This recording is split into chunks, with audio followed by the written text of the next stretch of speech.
Information about the next season of Progression unlocks, alongside audio updates, a double XP event, and a whole lot more in this month's MCC development update. What's good, everybody? Over on the Halo Waypoint forums, we have the February 2020 MCC dev update from Postums. These things are huge. They're like 5,000 or 6,000 words, man. So I'm going to highlight the things that stood out to me.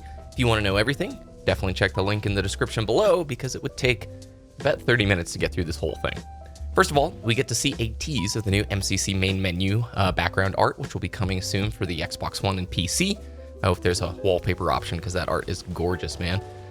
February flighting. If you guys got the chance to play Halo CE on PC this last week, that's awesome. We found out that 100,000 players on PC were invited via the Halo Insider program, and that they invited an additional 50,000 more people and extended the flight. That is a lot of folks, man. I didn't realize how many people were in the Insider program. If you've yet to sign up and you want to test out these flights, sign up in the description below. The link is there. So they resolved a handful of issues that people were talking about in the flight. I highlighted some of the ones that stood out to me, those being the input delay being improved across all game modes, auto look centering in the vehicles being too strong. I hope on that front they're able to disable auto look centering altogether. There is a Halo CE PC mod that lets you do that. They found that various weapon and vehicle sounds in the multiplayer were using the remastered sound effects. They're going to great lengths to bring back the old school sound effects and improve the sound design of the whole MCC. And we'll talk about that a little bit later in the update.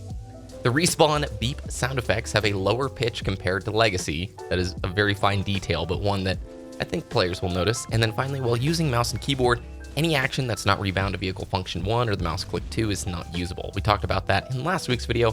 If you didn't get the chance to see it, we went over Halo CE on PC, both single player and multiplayer last week.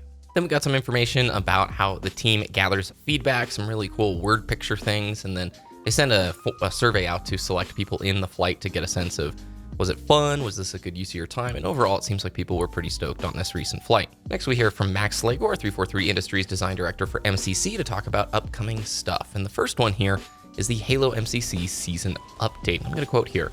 To help share our plans, we do not have an ETA for when the next season will go live, but it won't be at the same time as Halo CE Anniversary's release. Each new title release being added to MCC on PC will not necessarily correspond to a new season or unlocks for that specific game, and some seasons may incorporate multiple game unlocks. The goal for us is to ensure each future season has content that is meaningful, of the right variety, and includes new elements for each season. We also want to provide more choices in how you can both earn season points and how you can unlock. As a reminder, there's no end to the ability to unlock content from a previous season. When a new season rolls out, you're not locked out from earning previous seasonal content you have not finished. So no update about basically a new season coming when CE drops on PC. I'm going to bet that CE comes to PC within the next month, and judging by what was shared here, I think it's the right decision. I don't think there's enough options for customization that they can put into Halo CE in a meaningful way that would justify another season of content. I would much rather that they take their time and make sure that when a new season does come out, there's lots of stuff that people want to play to earn. Because let's face it, with Reach, I think they kind of got lucky in the fact that there's lots of armor and customization that you can put into one of those season passes. But when it comes to the other games, you don't really have hundreds of armor pieces to throw into this seasonal thing. So what are they going to do? Nameplates, flare, I don't know. There's got to be some unique things that players want and that can be added. So for right now, it doesn't look like there will be a new season of unlockable stuff when CE arrives. However, double XP is starting now and running until March 9th. So get out there. Doesn't matter what game you're playing in MCC, just go get some double XP and keep rocking and rolling through your season. There's a few new features that they're trying to bring for CE Anniversary on both the console and the PC side of things. One of those is a complete overhaul of the customization interface, and the other is bringing the community requested old school Halo Combat Evolved sound back into the multiplayer for MCC. This last feature will be a toggle for you to enable either the classic sounds or the newer sounds in your setting. Pretty dang cool. Next, we get a little bit of an update on the Forge and the Theater. So when Reach launched on PC, and I quote, they didn't include Forge and Theater because they knew there was more work to do to create an experience that had controls and a UI that felt native to the PC. Some of the awesome modders in the Halo community found a way to unlock Forge in the current release, the Hex Editor, but the mod support is limited to controller and the original HUDs and UI. We're making good progress on building a Forge and Theater experience that includes solid support for mouse and keyboard, remappable bindings, and more intuitive controls and HUDs when using inputs that are not on a controller. In addition to adding PC native features, we are also including a larger Forge update that will improve the Forge experience on PC and console via our Thorage update. This update will include a lot of cool new features that go beyond what is available in any retail release of Halo Reach today. Can't wait to see what cool new things the community creates when this update goes live later this year.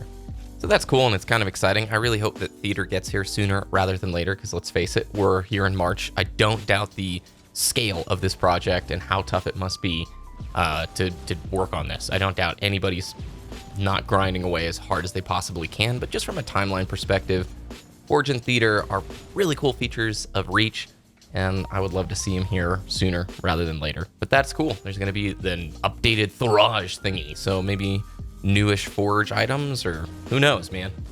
A couple of other features that they talked about was the no spread update for ranked gameplay. So earlier this month, when they flighted Halo CEA, there was a request made from the competitive community. The change will be added to Halo CE ranked team doubles, which disables the bullet spread on the Magnum and Sniper rifle. These settings should feel familiar to some hardcore Halo CE players. Because this is a big change to the playlist and to facilitate players' ability to quickly find matches for testing, we reset the skill rank in this playlist in the flight. Note that this has no effect on players' ranks in the full MCC game or on either platform, doesn't matter. So you're not going to have spread on your Magnum and the Sniper rifle when you're playing CE ranked team doubles. Those of you who are running Halo Reach PC with mouse and keyboard still, the crouch update was flighted in this current flight, and it looks like it's going to be launching when Halo CE comes to PC. So basically, you know how we talked about you can't crouch while moving because on a keyboard you can't just push an analog stick like 30 or 40% of the way. They've come up with a system that lets you crouch on a keyboard, and that's going to be launching, it sounds like, when CE launches. They're also actively working on the audio for Halo Reach, because that's still a big complaint for a lot of folks, and the view model adjustment options for Reach. Both of them need more time. Then the update transitions to talking about audio with Paul Lipson. He is one of the folks over at the Formosa Group, a very famous post-production audio studio.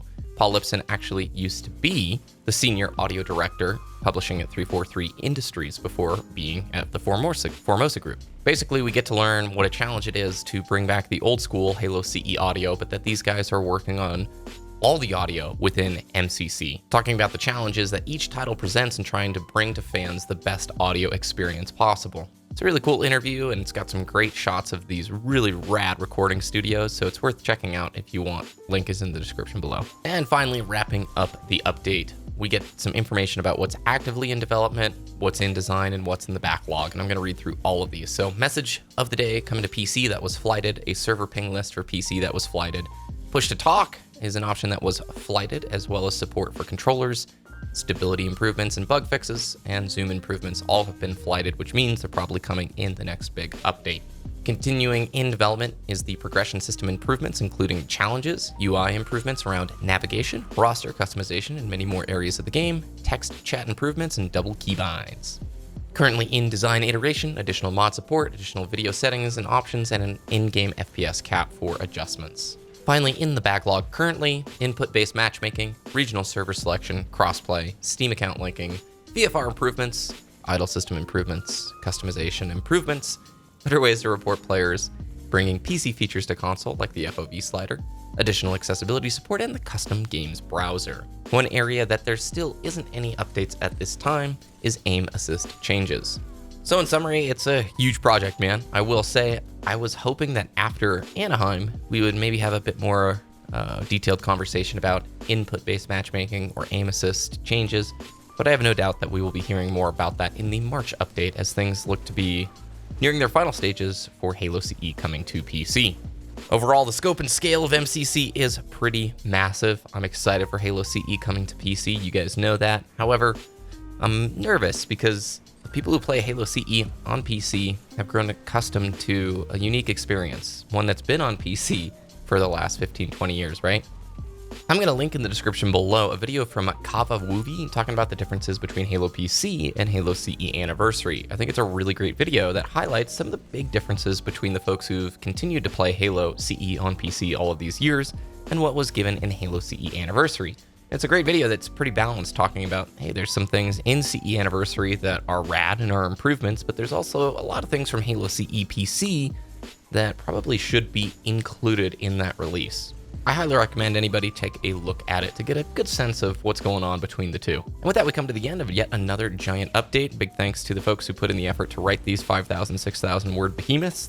What do you guys think about the February update, Halo CE coming to PC this next month, and everything in between? Let me know about it down in the comments below. Thanks so much for watching this video. Have a really good start to your week. If you enjoyed, subscribe, follow me over on Twitter @BBKDragoon, and I will see you guys again in the next video.